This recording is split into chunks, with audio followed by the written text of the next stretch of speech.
Praise the Lord. கிறிஸ்துவுக்குள் மிகவும் பிரியமான என் அன்பு சகோதர சகோதரிகளே, நமது அருமை ஆண்டவர் இயேசு கிறிஸ்துவின் நாமத்தில் உங்களுக்கு என் அன்பின் வாழ்த்துக்களை தெரிவித்துக் கொள்கின்றேன்.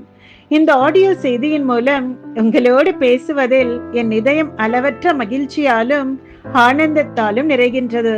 நம்முடைய ஆண்டவர் அளவற்ற அன்புள்ளவரும் அக்கறையுள்ளவரும் இரக்கமுள்ளவருமாய் இருக்கின்றார்.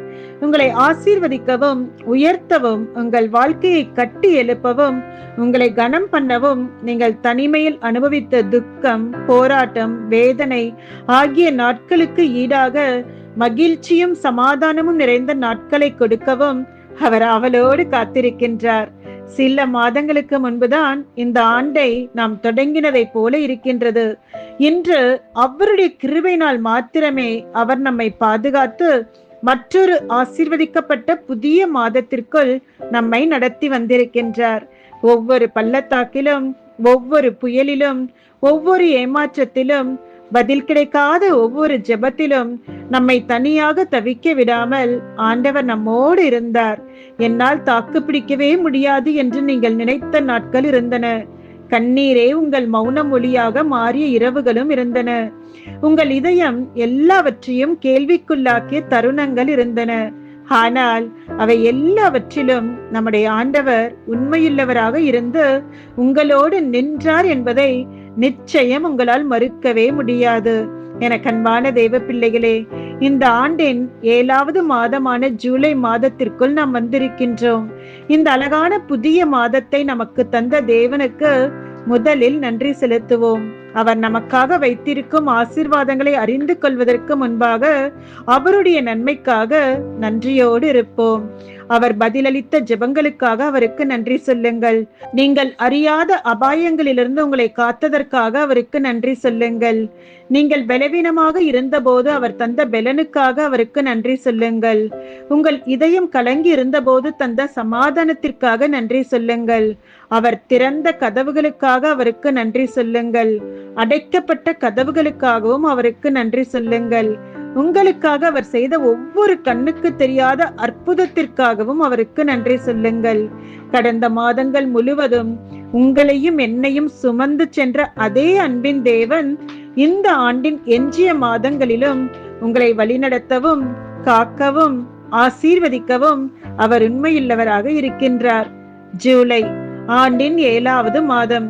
வேதாகமத்தில் 7 என்ற எண் தேவனுடைய பூரணத்துவத்தை, அவருடைய மகிமையை, கிருபையை மற்றும் தயவின் தனித்துவத்தை பிரதிபலிக்கின்றது. வேதத்தில் 7 என்ற எண் சுமார் 735 முறை வருகின்றது. எண் 7 பரிபூரணம், முழுமை, விடுதலை, சுகமளித்தல், வாக்குத்தத்தங்கள் மற்றும் சத்தியங்களின் நிறைவேறுதலை குறிக்கின்றது. இந்த ஜூலை 2026 புதிய மாதத்தின் ஆசீர்வாதத்திற்காக ஜெபித்த போது கர்த்தர் அருமையான ஒரு வசனத்தை கொடுத்தார். புலம்பல் 3:22-23. நாம் நிர்மூலமாகாதிருக்கிறது கர்த்தருடைய கிருபையே, அவருடைய இரக்கங்களுக்கு முடிவில்லை, அவைகள் காலைதோறும் புதியவைகள். ஆம் என கண்பானவர்களே, தேவன் உங்கள் மீது வைத்திருக்கும் அன்பு அது என்றென்றும் மாறாதது. ஆம், அது எந்த ஒரு சூழ்நிலைக்காகவும், எந்த காரணத்திற்காகவும், எந்த ஒரு நபருக்காகவும் மாறவே மாறாது, மாறப்போவதும் இல்லை. நாம் தேவனுடைய அன்பை உணர தவறலாம், ஆனால் அவர் உங்களை நேசிப்பதை ஒரு போதும் நிறுத்த மாட்டார். நாம் தேவனுடைய வாக்குத்தத்தங்களை மறந்து போகலாம், ஆனால் அவர் உங்களுக்கு கொடுத்த வாக்குத்தத்தங்களை ஒரு போதும் மறந்தே போக மாட்டார்.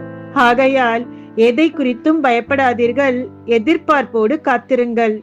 இந்த மாதத்தில் கர்த்தர் உங்களுக்காக ஆயத்தப்படுத்தியுள்ள நன்மைகளை பற்றி நீங்கள் அறிய விரும்புகிறீர்கள் இல்லையா? முதலாவதாக, உங்கள் நீண்ட கால காத்திருப்பின் முடிவை காணும் மாதம். ஆதியாகமம் 8:1 சொல்கிறது, தேவன் நோவாவையும் அவரோடு இருந்த சகல ஜீவன்களையும் எல்லா மிருகங்களையும் நினைத்தருளினார்.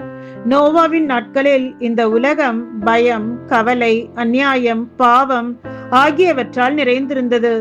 ஆனால் நோவா தேவனுடைய பார்வையில் நீதிமானாக காணப்பட்டார். தேவனுடைய கட்டளையின்படி அவர் பேழையை கட்டினார். தேவன் சொன்னபடியே ஒவ்வொரு ஜீவராசிகளையும் ஜோடி ஜோடியாக பேழையிலே சேர்த்தார். இறுதியில் நோவா, அவருடைய மனைவி, அவரது 3 மகன்கள் மற்றும் அவர்களுடைய மனைவிகள் என மொத்தம் 8 பேர் தேவனால் பாதுகாக்கப்பட்டனர். வேதம் சொல்கின்றது, 40 நாட்கள் இரவும் பகலும் மழை இடைவிடாமல் கொட்டியது. வெள்ளம் பூமி முழுவதுமாக மூழ்கடித்தது. 100 நாட்களுக்கு மேலாகியும் வெள்ள நீர் வடியவில்லை. அதனால் நோவாவும் அவரது குடும்பத்தினரும் மிகவும் கலக்கமடைந்தனர். நாம் இன்னும் எவ்வளவு காலம் இப்படி காத்திருப்பது? இந்த வெள்ள பிரச்சனை எப்போது தீரும்? எப்போது இந்த நிலைமை மாறும் என்று பல கேள்விகள் அவர்களுடைய மனதில் இருந்திருக்கும். இந்த நெருக்கடியான சூழ்நிலையில்தான் ஆதியாகமம் 8:8-9 சொல்கிறது, பூமியின் மேற்பரப்பில் தண்ணீர் வடிந்திருக்கிறதா என்று பார்க்க நோவா ஒரு புறாவை அனுப்பினார். அது திரும்பி வந்தது. ஆதியாகமம் 8:10-11 சொல்கிறது, அவர் இன்னும் ஒரு 7 நாட்கள் காத்திருந்து மீண்டும் பேழையிலிருந்து புறாவை அனுப்பினார். அது ஒரு ஒலிவ இலைகளோடு திரும்பி வந்தது. ஆதியாகமம் 8:12 மீண்டும் 7 நாட்கள் காத்திருந்து புறாவை அனுப்பினார். இந்த முறை அது திரும்பி வரவில்லை. இதன் அர்த்தம் என்ன? அதுவரை நோவா கண்டதெல்லாம் எதிர்மறையான செய்திகளே. அவர் அனுப்பிய ஒவ்வொரு முறையும் பதில் இல்லை என்பதாகவே இருந்தது. ஆனால் வேதம் சொல்கிறது, இந்த முறை, என் அன்பு தேவ பிள்ளையே, இதுவரை உங்களுடைய காதுகளில் கேட்டது கெட்ட செய்திகளாக இருந்திருக்கலாம், தோல்வியின் வார்த்தைகளாக இருந்திருக்கலாம், உங்கள் இதயத்தை உடைத்த செய்திகளாக இருந்திருக்கலாம். ஆனால் இன்று நான் உங்களிடம் சொல்ல வருவது என்னவென்றால், இந்த முறை எல்லாம் மாறப்போகிறது. நோவாவை போலவே நீங்களும் கவலையில் இருக்கிறீர்களா? நீங்களும் மனவேதனையில் இருக்கிறீர்களா? உங்கள் எதிர்காலத்தை குறித்த கவலைப்படுகிறீர்களா? உங்கள் குடும்பத்திற்காக கலங்குகிறீர்களா? உங்கள் பிள்ளைகளுடைய எதிர்காலத்தை நினைத்து நீங்கள் வேதனையோடு இருக்கின்றீர்களா? உங்கள் உடல்நிலையை குறித்து பயப்படுகிறீர்களா? உங்கள் வேலையை நினைத்து, உங்கள் தொழிலை நினைத்து, உங்கள் ஊழியத்திற்காக நீங்கள் பாரப்படுகின்றீர்களா? பிள்ளை பேறு இல்லாததால் வேதனைப்படுகின்றீர்களா? வேலை இல்லாமல் தவிக்கின்றீர்களா? கருவில் இருக்கும் குழந்தையை பற்றி பயப்படுகிறீர்களா? தற்போதைய சூழ்நிலையை பார்த்து மனமுடைந்திருக்கிறீர்களா? நீங்கள் கேட்கும் செய்திகளால் கலங்கி இருக்கின்றீர்களா? நீங்கள் காணும் காரியங்களால் சோர்ந்து இருக்கின்றீர்களா? கண்பானவர்களே, ஒருவேளை நீங்கள் பல ஆண்டுகளாக ஒரே காரியத்தோடு நீங்கள் போராடி கொண்டிருக்கலாம். பல மாதங்களாக ஒரே ஜெபத்தை நீங்கள் செய்து கொண்டிருக்கலாம். பல நாட்களாக ஒரே பாரத்தை நீங்கள் சுமந்து கொண்டிருக்கலாம். நீண்ட காலமாக ஒரு திருப்பு முனைக்காக நீங்கள் காத்து கொண்டிருக்கலாம். ஆனால் உங்களுடைய திருப்பு முனை மிக அருகில் இருக்கின்றது. என் அன்பு தேவ பிள்ளையே, இந்த மாதம் தேவனுடைய வாக்குத்தத்தங்களில் இளைப்பாருங்கள். எல்லாம் ஏற்கனவே மாறிவிட்டதால் அல்ல, உங்கள் எதிர்காலத்தை தமது கரங்களில் வைத்திருக்கும் தேவன் அவர் ஒருபோதும் மாறாதவர் என்பதால் நீங்கள் கேட்டதையும் நினைத்ததையும் விட மேலான முறையில் அவர் எல்லாவற்றையும் நிறைவேற்றி கொண்டிருக்கின்றார். சர்வ வல்லமையுள்ள தேவனுடைய ஊழியக்காரியாக நான் சொல்கின்றேன், குறைவானது அல்ல, சிறந்ததே உங்களை நோக்கி வருகின்றது. வீணானது அல்ல, தேவனுடைய நன்மையே உங்களை நோக்கி வருகின்றது. சாதாரணமானது அல்ல, மகத்துவமானது உங்களை நோக்கி வருகின்றது. நான் சொல்கிறேன், இதுவே அந்த நாள், இதுவே அந்த நேரம், இதுவே அந்த மாதம், இதுவே அந்த ஆண்டு. அனைவருக்கு முன்பாக உங்கள் சாட்சியை பகிர்ந்து கொள்ள தயாராக இருங்கள். இந்த மாதம் உங்கள் வாழ்க்கையில் ஆச்சரியங்கள் நிறைந்திருப்பதால் இது துதியின் மாதமாக இருக்க போகின்றது. எல்லா தடைகளும் அகற்றப்படுவதால் இது மகிழ்ச்சியின் மாதமாக இருக்க போகின்றது. எதிர்பாராத நன்மைகள் உங்களை தேடி வருவதால் இது ஆசீர்வாதத்தின் மாதமாக இருக்க போகின்றது. ஆம், தேவன் உங்களை பெருக பண்ணுவார். உங்கள் பெயரும் புகழும் உயர்த்தப்படும். தேவன் உங்களை ஆசீர்வதிப்பதால் நீங்கள் செய்கின்ற எல்லாவற்றிலும் கனியுள்ளவர்களாக இருப்பீர்கள். தேவன் உங்களை வளரச் செய்வதால் உங்கள் வாழ்க்கையில் ஆரோக்கியம், பலம், சமாதானம், சந்தோஷம் பெருகும். தேவன் உங்களை குறித்த எல்லாவற்றையுமே பூரணப்படுத்த போகின்றார். வருங்கால சந்ததிகளுக்கு நீங்கள் நம்பிக்கையின் அடையாளமாகவும் மகிழ்ச்சியின் சாட்சியாகவும் ஆசீர்வாதத்தின் கருவியாகவும் நினைவு கூறப்படுவீர்கள். அல்லேலூயா. இரண்டாவதாக, எதிர்பாராத தீர்வை காணும் மாதம். வேதாகமத்தில் 7 என்ற எண் தேவன் தம்முடைய கிரியைகளை தம்முடைய பூரணமான வழியிலும் பூரணமான காலத்திலும் நிறைவேற்றுகிறார் என்பதை நமக்கு நினைவூட்டுகின்றது. 2 ராஜாக்கள் 5:10 சொல்கிறது, எலிசா அவனிடத்திற்கு ஆள் அனுப்பி, நீ போய் யோர்தானில் 7 தரம் ஸ்நானம் பண்ணு, அப்பொழுது உன் மாம்சம் குணப்பட்டு நீ சுத்தமாவாய் என்று சொல்லச் சொன்னான். இந்த வார்த்தைகள் தன்னுடைய வியாதியிலிருந்து சுகம் பெற வேண்டி தேவனுடைய மனிதனாகிய எலிசாவிடம் அந்த நாகமானுக்கு சொல்லப்பட்டவை ஆகும். நாகமான் சீரியாவின் படைத்தளபதி, மிகுந்த வீரம் உள்ளவர், வல்லமையுள்ள போர் வீரன், தன்னுடைய தேச மக்களுக்கு வெற்றியையும் சமாதானத்தையும் கொண்டு வந்தவர்.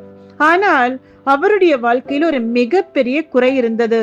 அக்காலத்தில் மருந்தே இல்லாத குஷ்டரோகம் என்ற நோயால் அவர் அவதிப்பட்டு கொண்டு வந்தார்.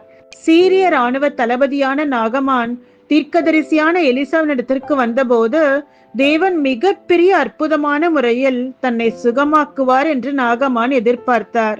ஆனால் அதற்கு பதிலாக யோர்தான் நதியில் 7 முறை மூழ்கி எழ வேண்டும் என்ற ஒரு எளிய காரியத்தை செய்யும்படி அவருக்கு சொல்லப்பட்டது. முதலில் நாகமான் ஏமாற்றம் அடைந்தார். இவ்வளவு சாதாரணமான காரியமா என்று எண்ணினார். தேவன் தனது சொந்த எண்ணங்களின்படி கிரியை செய்ய வேண்டும் என்று எதிர்பார்த்ததால் அவர் கோபம் கூட அடைந்தார். ஆனால் தன்னை தாழ்த்தி தேவனுடைய வார்த்தைக்கு கீழ்ப்படிந்த போது வேதம் சொல்கின்றது, 7வது முறை மூழ்கி எழுந்தபோது அவருடைய மாம்சம் ஒரு சிறு பிள்ளையின் மாம்சத்தை போல மாறி அவர் அற்புத சுகத்தை பெற்றுக்கொண்டார். என் அன்பு தேவ பிள்ளையே, ஒருவேளை நீங்கள் தேவனுக்கு கீழ்ப்படிந்திருக்கலாம், ஆனால் இன்னும் எந்த மாற்றமும் தெரியவில்லை என்று நினைக்கிறீர்களா?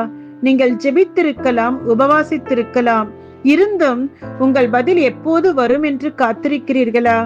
நீண்ட நாட்களாக தேவனை நம்பி காத்திருந்தும் உங்கள் ஜெபத்திற்கு எந்த அறிகுறியும் தெரியவில்லை என்று மனம் சோர்ந்து போயிருக்கிறீர்களா? நாகமானை நினைவு கூறுங்கள். அவருடைய சுகம் முதல் முறை மூழ்கிய போது வரவில்லை, 3வது முறையும் வரவில்லை, 6வது முறையிலும் வரவில்லை. ஆனால் அவர் தண்ணீரில் 7வது முறை மூழ்கி எழுந்தபோதுதான் அவருக்கு சுகம் கிடைத்தது. என கண்பானவர்களே, இன்னும் பலன் தெரியவில்லை என்பதற்காக ஒருபோதும் மனம் தளர்ந்து போகாதீர்கள். இன்னும் நடக்கவில்லை என்பதற்காக அது நடக்கவே நடக்காது என்று நினைக்காதீர்கள். சில நேரங்களில் நீங்கள் நினைப்பதை விட உங்கள் மிகப்பெரிய திருப்புமுனை நீங்கள் நினைப்பதை விட மிக அருகில் இருக்கலாம். ஆமென். அன்பு தேவ பிள்ளையே, ஒருவேளை சாத்தான் உங்களுடைய பொறுமையையும் தேவன் மீதுள்ள உங்கள் விசுவாசத்தையும் சோதித்துக் கொண்டிருக்கலாம். ஆனால் சோர்ந்து போகாதீர்கள். உங்களுடைய போராட்டம் நிச்சயமாக உங்களுக்கு சாதகமான ஒரு பெரிய வெற்றியோடு முடிவுக்கு வரும் என்பதில் சந்தேகமே இல்லை. எனவே ஜெபிப்பதை நிறுத்தாதீர்கள், விசுவாசிப்பதை நிறுத்தாதீர்கள், தேவனுடைய வார்த்தையை நம்புவதையும் நிறுத்திவிடாதீர்கள். ஆம், சில நேரங்களில் நாம் காத்திருக்க வேண்டிய கட்டாயத்திற்கு தள்ளப்படுகிறோம் என்பது உண்மைதான். ஆனால் தேவன் நம்மை மறந்து விட்டார் என்பதற்காக அல்ல, தேவன் நம்மை கைவிட்டார் என்பதற்காக அல்ல, நாம் நினைத்ததையும் கற்பனை செய்யாததையும் விட மேலான ஒன்றிற்காக அவர் நம்மை ஆயத்தப்படுத்தி கொண்டிருக்கின்றார். ஆம், இந்த மாதத்தில் தேவன் அதை செய்ய போகின்றார். உங்களுடைய வாழ்க்கையில் புதிய காரியத்தை, உங்களுடைய குடும்பத்தில், உங்கள் பிள்ளைகளின் வாழ்க்கையில், உங்களுடைய தொழிலில், உங்கள் வேலை, உத்தியோகம் மற்றும் வாழ்க்கை பயணத்தில் புதிய காரியத்தை தேவன் செய்ய போகின்றார். தேவன் உங்கள் வாழ்க்கையின் எல்லா வெற்றிடங்களையும் தம்முடைய நன்மையால் நிரப்ப போகின்றார். தம்முடைய கிருபையால் உங்களை ஆச்சரியப்படுத்த போகின்றார். இன்னும் நிறைவேறாமல் இருப்பதையெல்லாம் உங்கள் எதிர்பார்ப்புகளுக்கு மேலாக பூரணப்படுத்த போகின்றார். ஆம், உங்கள் வாழ்க்கையில் வெறுமையாக இருப்பதாக நீங்கள் நினைத்த ஒவ்வொரு இடத்தையும் தேவன் தம்முடைய பூரண நன்மையால் நிரப்புவார். வெறுமையாகவும் அர்த்தமற்றதாகவும் நீங்கள் நினைத்த அனைத்தையும் தேவன் தம்முடைய அளவற்ற கிருபையால் ஆச்சரியமாக மாற்றுவார்.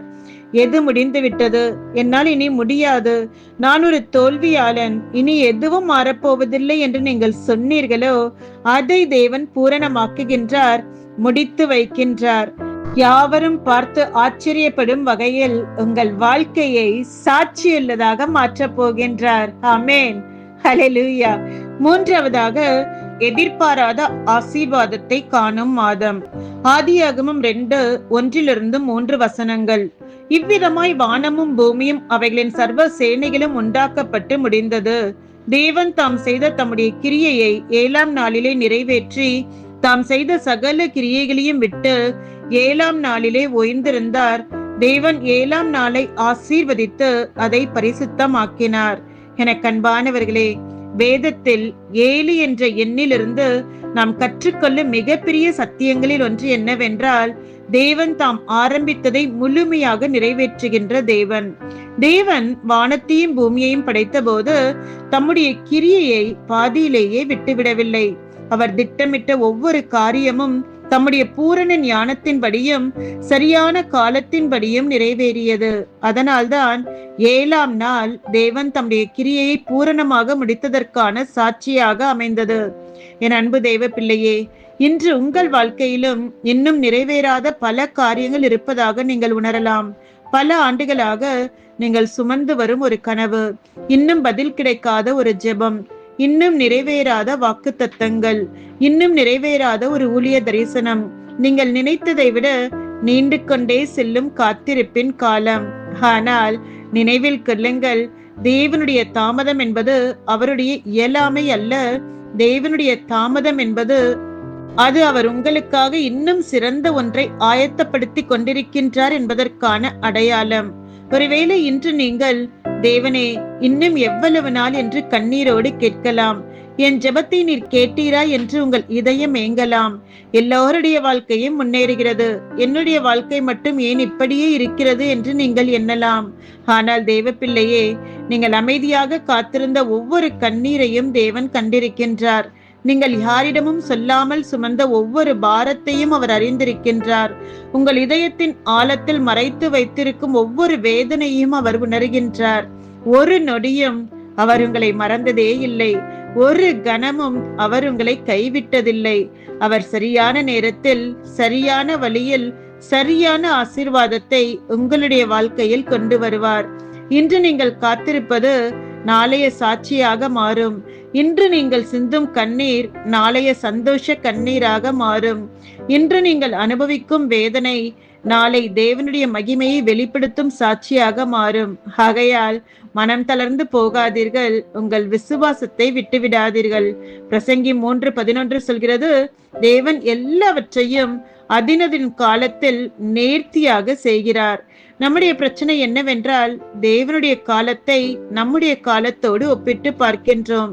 அதனால்தான் சீக்கிரமாக மனம் தளர்ந்து போய்விடுகிறோம். ஆனால் நம்முடைய ஆண்டவர் தம்முடைய எல்லா திட்டங்களையும் குறித்த காலத்திலே நிறைவேற்றினார்.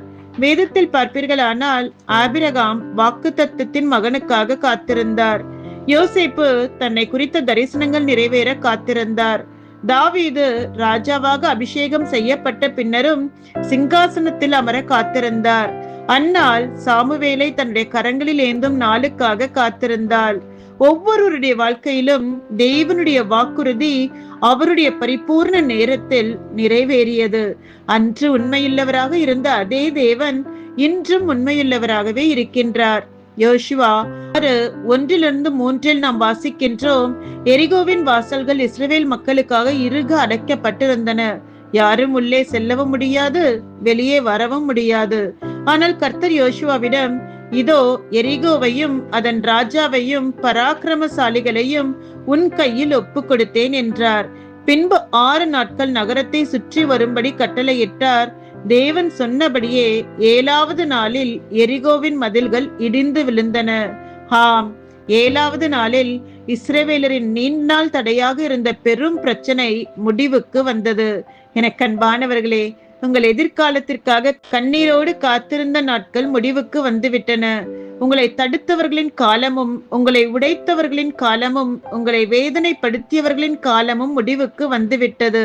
உங்கள் வாழ்க்கைக்கான தேவனுடைய திட்டத்தை அறிந்து கொள்ளவும் அதை காணவும் இதுவே நேரம். ஆதியாகமம் 2:1-3 தேவன் தம்முடைய கிரியையை முடித்ததோடு மட்டுமல்ல, 7ஆம் நாளை ஆசீர்வதித்தார். நான் உங்களுக்கு சொல்கிறேன், இந்த மாதம் முந்திய மழையையும் பிந்திய மழையும் ஒன்றாக பொழிவதை நீங்கள் காணப்போகிறீர்கள். தேவனுடைய அளவற்ற கிருபையும் மகிமையும் உங்களை நிரப்புவதை நீங்கள் பார்க்க போகிறீர்கள். எல்லா தடைகளையும் கடந்து வாழ்க்கையில் முன்னேற தேவன் புதிய வாசல்களை திறப்பதை நீங்கள் பார்க்க போகிறீர்கள். நீண்ட நாட்களாக காத்திருக்கும் நீங்கள் வருங்கால தலைமுறைகளுக்கு வாக்குத்தத்தம் நிறைவேறுதலின் சாட்சியாக இருப்பீர்கள். தேவனை நம்புகின்ற நீங்கள் நம்பிக்கையற்றவர்களுக்கு நம்பிக்கையின் அடையாளமாக இருப்பீர்கள். இந்த மாதம் உங்கள் குறைகள் தீர்க்கப்படும் மாதமாக இருக்க போகிறது. உங்கள் எல்லா கட்டுகளிலிருந்தும் விடுதலை கிடைக்கும் மாதமாக இருக்க போகிறது. உங்கள் நீண்ட நாள் ஜெபங்களுக்கு பதில் கிடைக்கும் மாதமாக இருக்க போகிறது. உங்களுடைய எதிரிகள் இனி உங்கள் கண்களுக்கு எட்டாதபடி அகன்று போவதை நீங்கள் பார்க்க போகிறீர்கள். நான் விசுவாசிக்கிறேன், இந்த மாதம் நம்பிக்கையின் மாதமாக, தயவின் மாதமாக, உங்கள் எல்லா பிரச்சனைகளுக்கும் தீர்வை காணும் மாதமாக இருக்கும்.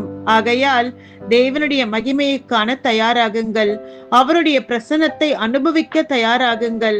அவருடைய கிருபையால் நிரப்பப்பட தயாராகுங்கள். அவருடைய நன்மையில் மகிழ்ச்சி அடைய தயாராகுங்கள்.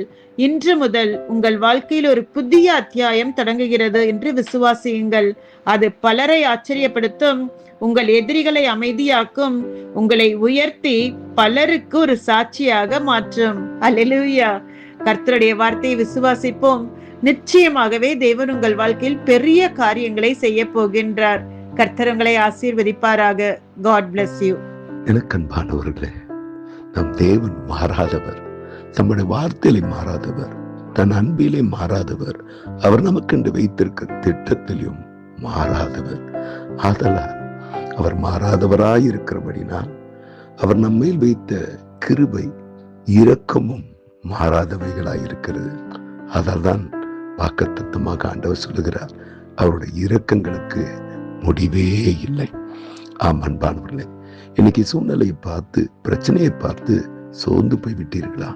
எல்லாம் முடிந்து விட்டது, இது மாறாது, இது முடியாது, இது என் தலைவிதி என்று எண்ணிக்கொண்டிருக்கிறீர்களா? நீங்கள் தேடி வந்திருக்க தேவன், நீங்கள் ஆராதிக்கிற தேவன், நீங்க தொழுது கொள்ளுகிற தேவன், அவர் நேற்றும் இன்றும் என்றும் மாறாதவர். இன்று எல்லாம் மாறி போகலாம், அவர் மாறாதவராயிருக்கிறார். அவர் உங்கள் பட்சத்தில் இருந்து காரியங்களை அனுகூலமாக மாற்றுவார். நீங்கள் வடித்த கண்ணீருக்கு ஏற்ற பிரதிபலனை தருவார். நீங்கள் ஜெபித்த ஜெபங்களுக்கு ஏற்ற பலனை தருவார். நீங்கள் காத்திருந்த காத்திருந்தலுக்கு ஏற்ற பலனை தருவார். அதில் நம்பிக்கையோடு இருங்க, எதிர்பார்ப்போடு இருங்க. இந்த மாதத்துல ஒரு மாறுதலை, நன்மையை கட்டிடுவார். நாம் ஜெபம் செய்வோமா? கண்களை மூடி ஜெபம் செய்வோம். அன்பும் இரக்கமுள்ள நல்ல தகப்பனே, இந்த வார்த்தைகளை கேட்டுக்கொண்டு இருக்கிற ஒவ்வொருத்தருடைய கரத்தில் நான் வைக்கிறேன். ஒவ்வொருடைய கண்ணீர், ஒவ்வொருடைய ஏக்கங்கள், ஒவ்வொருடைய எதிர்பார்ப்புகளை நீர் அறிந்திருக்கிறேன். 6 மாதங்கள் காத்திருந்தேன், இன்னும் வாழ்க்கையில ஒரு மாற்றம் இல்லை. இத்தனை ஆண்டுகள் காத்திருந்தேன், இன்னொரு மாறுதல் வரல என்று ஏங்கி தவித்து கொண்டிருக்க ஒவ்வொருக்காக நான் செபிக்கிறேன். அப்பா, அவருடைய வார்த்தை சொல்லுகிறது, நிச்சயம் முடிவு கொண்டு உன் நம்பிக்கை வீண் போகாது. ஆமா, அவருடைய எதிர்பார்ப்பின்படியே, நம்பிக்கையின்படியே ஒரு அற்புதத்தை, மாறுதலை, நன்மையை பார்க்கட்டும். போதும் சுவாமி, அவர் வடித்த கண்ணீர், அவர் பட்ட பாடுகள் போதும். ஆண்டவருடைய வாழ்க்கையில ஒரு மாறுதலை கட்டிடுங்க. அவர் எதிர்பார்த்த சுகம், எதிர்பார்த்த நன்மை, அவருடைய வாழ்க்கையில எதிர்பார்த்த மேன்மை, வேலையிலே, தொழிலிலே, ஊழியத்திலே அவர் எதிர்பார்த்த கிருபைகள், ஆசீர்வாதங்களை அவருடைய மன விருப்பத்தின்படியே நீ வாய்க்க செய்ய போகிறதுக்காக நன்றி. சகலத்தையும் ஆராய்ந்து அறிகிற தேவனாகிய கர்த்தர், சகலத்தையும் நான் புதிதாக்குகிறேன் என்று சொன்னீரப்பா. போதும், அவர் வடித்த ஒவ்வொரு கண்ணீருக்கும் ஏற்ற பலனை, நன்மையை காண கிருபை தாங்க. ஆசீர்வதிங்க, பெரிய காரியங்களை காண கிருபை செய்யுங்க. நீர் அப்படியே செய்ய போகிறதுக்காக நன்றி, கோடான நன்றி. எனக்கு அன்பானவர்களே, இந்த வார்த்தை உங்களுக்கு மிகுந்த ஒரு ஆறுதலாக, ஆசீர்வாதமாக இருக்கும் என்று நம்புகிறேன். உங்களுக்கு தெரிந்த அன்பானவரிடத்தில் இதை ஷேர் பண்ணுங்க, ஃபார்வர்ட் பண்ணுங்க. அத்துடன் இந்த யூடியூப் சேனலை சப்ஸ்கிரைப் பண்ண மறந்து போக வேண்டாம். கீழே உள்ள பெல் பட்டனை கிளிக் பண்ணுங்க. மேலும் கமெண்ட் செக்ஷன்ல உங்களோட கமெண்ட்ஸை பதிவு செய்யுங்க. கர்த்தர் தாமே உங்களை அதிகமாக ஆசீர்வதிப்பார். God bless you. Amen.